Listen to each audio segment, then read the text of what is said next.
Hi, Jim. Hey, how are you this morning? Good. How are you? I'm good. Good to talk to you again. Good to talk to you too. And they were like, I was like, oh, Jim's a friend of mine. They were like, a real friend or a Twitter friend? I was like, both. It's all the same. That's what I said. No, it's not. It is. That's not real. It is real. I have 17,000 It is real. We're close friends on a tweet. All right, let's talk about our movie. Okay. Let's talk about the movie. It's so cute. I just watched it. Good. Talk to me about chemistry. You guys have such a sweet chemistry. Is that something you had to work on, or did it just kind of click? I had to work on it a lot. It took a long time. I don't even know if I'm glad that you think that it came across, because it was the hardest job I've ever had. Oh my God. We were sleeping together the entire movie. I can't believe you just said that. No, we were really lucky. What I mean, I had to work really hard.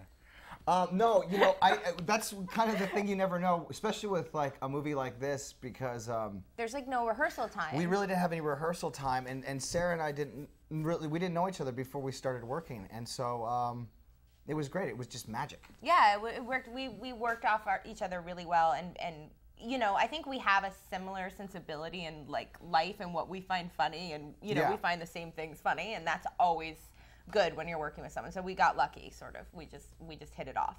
Yeah. That's awesome. And Barry, talk to me how you kind of modeled how to act Pax, because it could have come off kind of wacky and off kilter, but it was really sweet and it worked. Did you spend a lot of time on that? Not as much time as I wish I had on that. You know, it was difficult because, you know, my conversations with the director he was already in Atlanta prepping and stuff like that, and I was in LA, so I was kind of on my own. So I don't think anybody at the network or the directors or the producer knew what I was going to bring, and I kind of just sort of came up with Pax like literally a week before I flew to Atlanta to start working. And so I was like, well, you know, this is kind of how I'm preparing the character. I hope everybody likes it. So I was just kind of left on my own, and so I'm glad it worked out. I hope it did. It was a lot of fun. It did, and you're so charming in it. And there's a there's like, you talk about this, about there being like a childlike quality to him, an innocence to him, because at the time where he's from, there's nothing bad happens. Everything's just very sort of one note and sterile and silky. And I thought that if I just kind of you know, play him kind of like a child, like everything is a discovery. You know, no matter what it is, because you know everything is completely different in the future, and so I mean everything he sees, he's curious about. It's like being a child. So it was so much fun to do. And that was fun for me, because then all of my reactions off of him, it was like, you couldn't be mean to him. You couldn't, because he's like a kid. He's like a little kid, you know. So it was really fun for us to sort of play with that. Yeah. Now, you know, it gives us a glimpse into the future where it sounds like emotions are really gone. Do you think, because we're so obsessed with electronics and things like Twitter and things, that it's helping our communication and emotions, or is it getting in the way? I think it gets in the way. I think it helps. She thinks it helps. I mean, you know, I can't, it's hard to kind of walk down the street these days without people kind of glued to their smartphone or whatever it is, or even to be in a restaurant. I mean, I'll sit in a restaurant and I'll see two couples and they're not even paying attention to each other. Maybe they're communicating.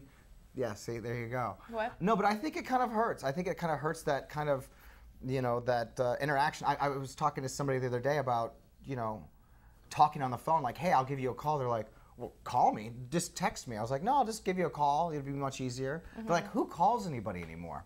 But I think that's really important to kind of have that. Still have that, and so I'm one of the last people around that doesn't. Yeah, I mean, I was with you, and then I got on Twitter, and I have to say it's been really amazing to have that kind of communication with people that I normally wouldn't ever hear from, or you know, right? You know, so that's cool. Like people across the world. I think there's the pros and cons for it, of course, but you know. Yeah. It's all about a balance. It's all about keeping your, you know, your close relationships and your family and everything still close with you, and keeping in touch, and then also, I think, being able to reach out and like connect with people that you never normally would have. You know, I love hearing over Twitter, like from people halfway around the world. You enjoy having stalkers. It's not stalkers, it's friends, Twitter friends. Friends, okay. Anywho. Yeah. Oh my God. And so in the movie, My Future Boyfriend, it's one of those movies that if you are kind of feeling down on love, it does kind of renew your faith a little bit. And I wanted to know if you guys have like a particular favorite romantic movie that kind of always brings you back to earth when you're feeling a little down about your relationship or anything. I do. What is yours? When Harry Met Sally. I was gonna say that. You were? Oh, gosh, I hate you. We can both have it. It can be our Well, no, because I special was movie. thinking about that scene where she's having the orgasm scene. Oh. And that's in Katz's Deli. Yeah. In the Lower East Side. That's and so I funny. was thinking about Katz's Deli the other day because I was like, I want a pastrami sandwich. And I thought that of when was Harry not Met Sally for some what reason. I was thinking about at all. Yeah. I was thinking about the scene where she goes, and I'm going to be 40. And he says, when? And she says, someday. And it just always makes me laugh so much. Because that's sort of like, I don't know. I've been watching that movie forever. I'm a sucker for that movie, too. That's funny. I love that God, movie. you and I. I know. It's unbelievable. We have something. Wow. Mm. I bet you and Kevin don't have that. No, we don't have that. He doesn't care for romantic comedies at all. Oh my. So talk to me about love. Do you guys think you can control who you fall in love with? Because that's a big part of the movie too.